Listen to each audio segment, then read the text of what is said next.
never cared much for the temperance trump.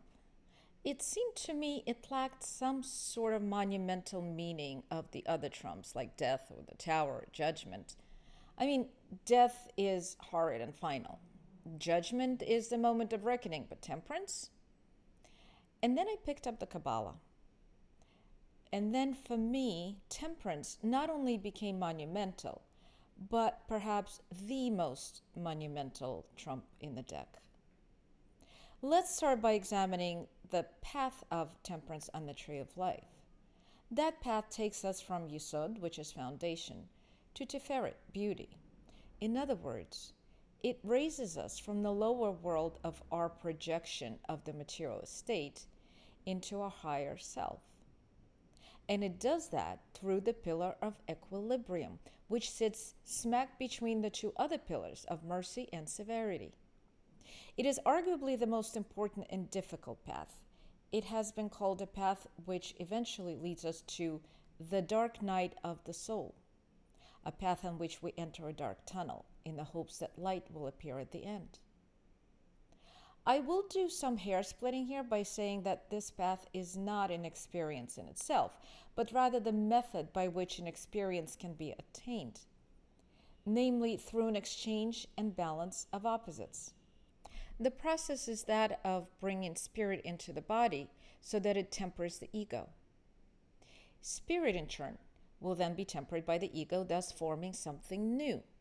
It is a personal application of Yud, or fire of wands, and He, water of cups, uniting in a person to produce Vav, air of swords, within a body which is He final, earth.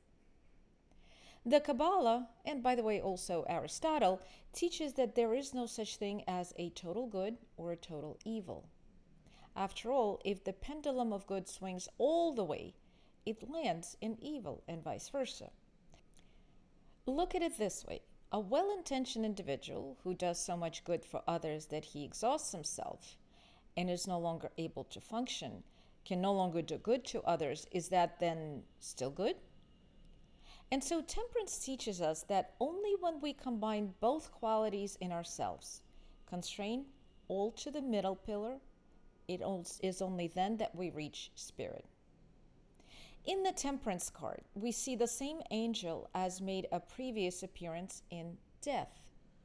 The trump is ruled by the sign of Sagittarius, which is represented here as the huntress goddess Diana, who governs the tides of earth and fluctuations of the astral current. She is also the goddess of the moon.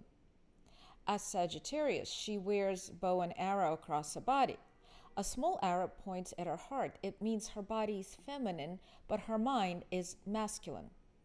Remember the equilibrium and balance that rules temperance.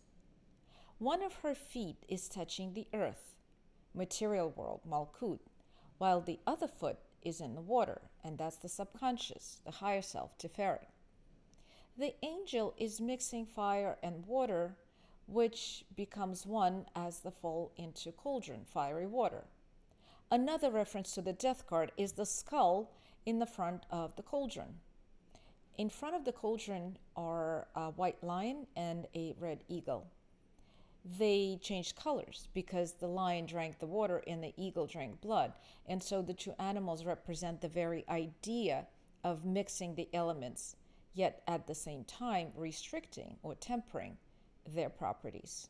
To sum up the Temperance card, everything in moderation. Finally, the element of the Temperance card is fire, which at a first glance might seem out of place in a card like Temperance. However, think about it. Men learned to conquer fire quite early in his civilization, and we also learned that fire could be our friend or our enemy. If you want your meat cooked, you use fire, but use too much of it and lose a finger, a house, or a life.